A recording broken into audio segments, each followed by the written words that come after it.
गुणवत्ता किस प्रकार की है?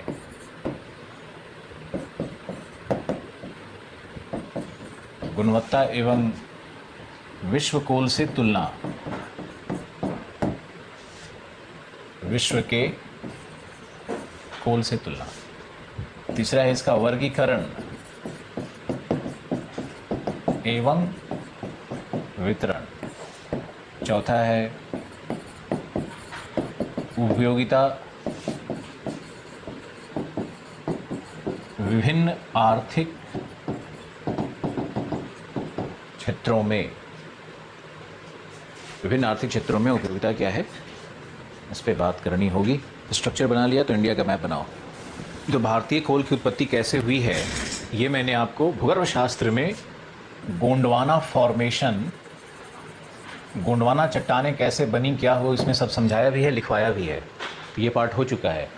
गुणवत्ता और विश्व कोल से तुलना करेंगे तो यहाँ पर लिख लो, ये है वर्ल्ड कोल, ये है इंडियन कोल।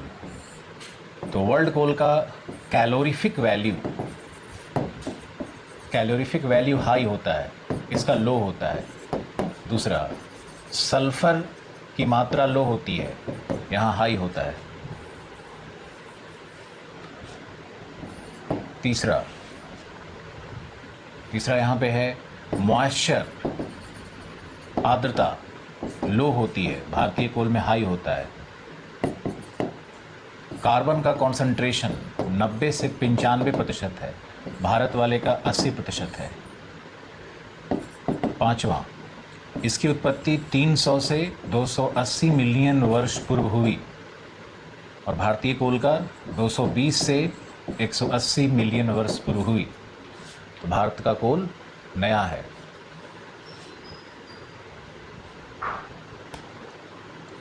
समझ में आ गया होगा। तो पहला पैराग्राफ में क्या लिखना है, फिर दूसरे पैराग्राफ में क्या लिखना है। बहुत ही शानदार नोट्स बन सकता है आपका। अगर आपने फिजिकल का क्लास नहीं भी किया है तो उसके वीडियोस को देखोगे। मुझे लगता है कि आप लोग सब लोग पीछे से वीडियो देखना शुरू करो, ओशनोग्राफी से लेके पूरा। जितने लोगों का फ़ी पे होगा एज़ पर रूल, सब लोग को उस वीडियो को देखने का पूरा अधिकार है।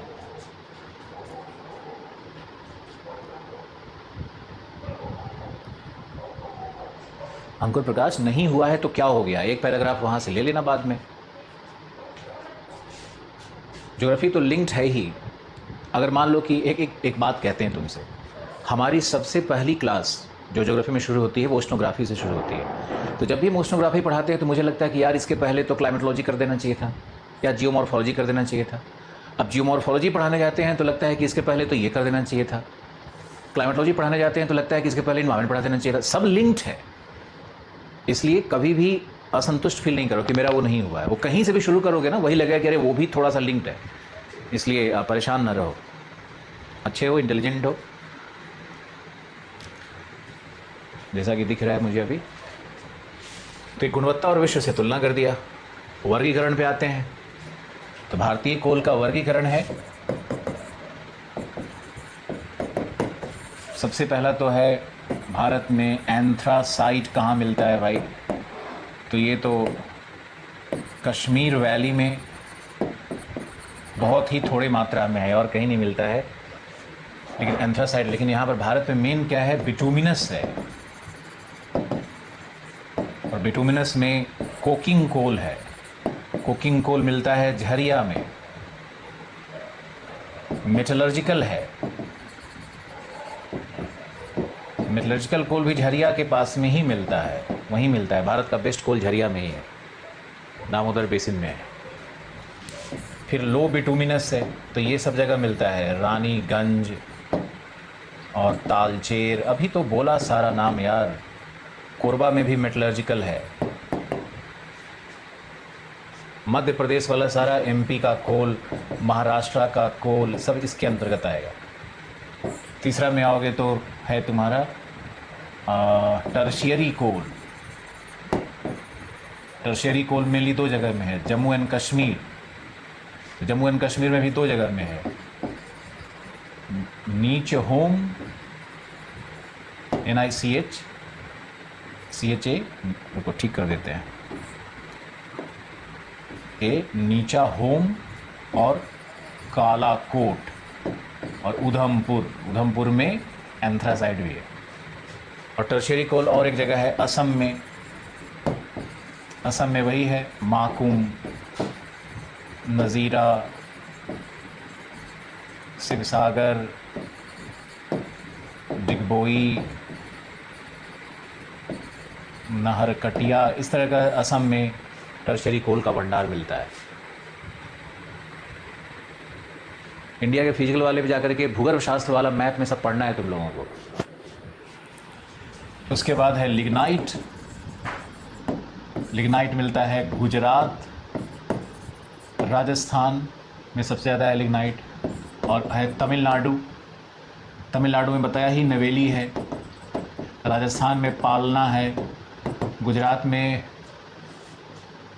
सावरकंठा, बानसकंठा, उत्तरी गुजरात का भाग और कच्छ के भाग में मिलता है। तो ये लिग्नाइट का वितरण है। एनसीईआरटी और किसी भी बुक का एक बार सहारा लोगे तो ये सब चीज़ें आसानी से मिलेंगी।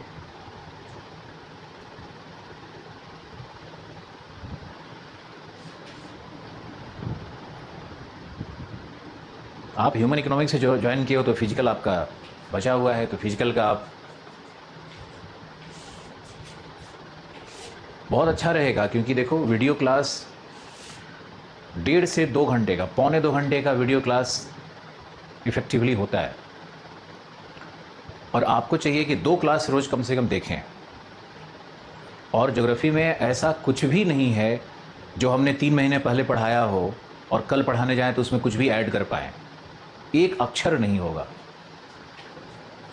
तो चूँकि उद्देश्य ये है कि टाइम पे सब कुछ आप लोग का भी ख़त्म हो जाए, सबका ख़त्म हो, सब लोग पढ़ो। हमारा तो काम है क्लास लेते रहना, हमारा तो साइकिल चलते रहेगा।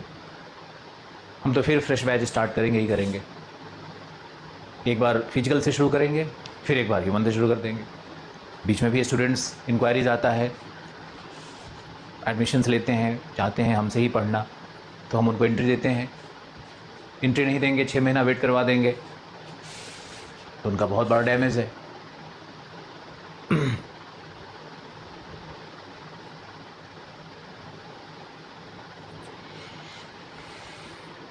वर्गीकरण हो गया, अब यूटिलाइजेशन में चलते हैं।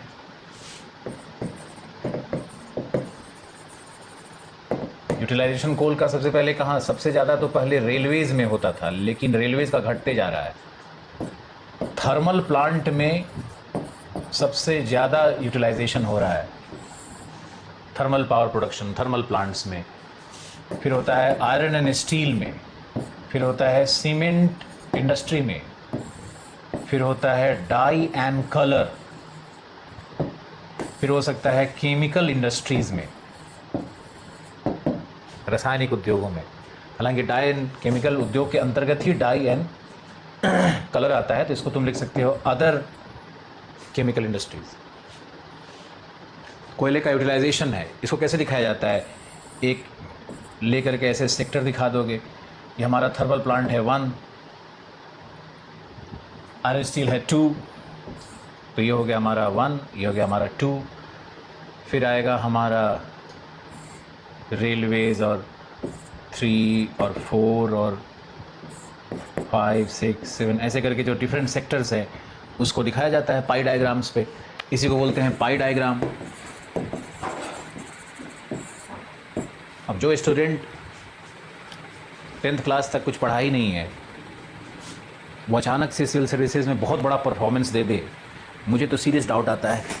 वो सपना देख सकता है, वो जोश में काम कर सकता है, लेकिन कोशिश करो मेहनत करने का। 1 साल 2 साल का टाइम दो अपने आप को, 2 साल का टाइम दो अपने आप को, बिना कहीं फॉर्म भरे मेहनत से पढ़ने का, सीखने का।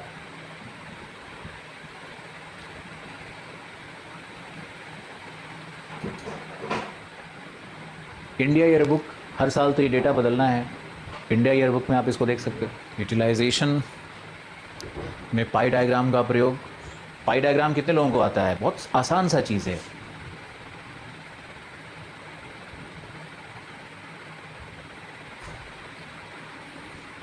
पहले का वीडियो अवेलेबल हो सकता है, बिल्कुल हो सकता है। कॉल करो सेंटर पे, सबको विजिबल कर देंगे।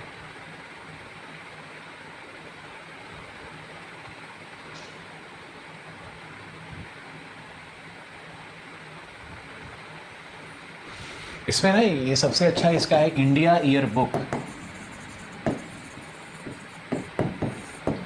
इसको उठाओगे तो ये आपको मिल जाएगा, कोयले का यूटिलाइजेशन। फिर कोयले का एक मैप बनाओ, कोयले का मैप नहीं, इंडिया का मैप, जिसमें कोयला प्लॉट कर दो,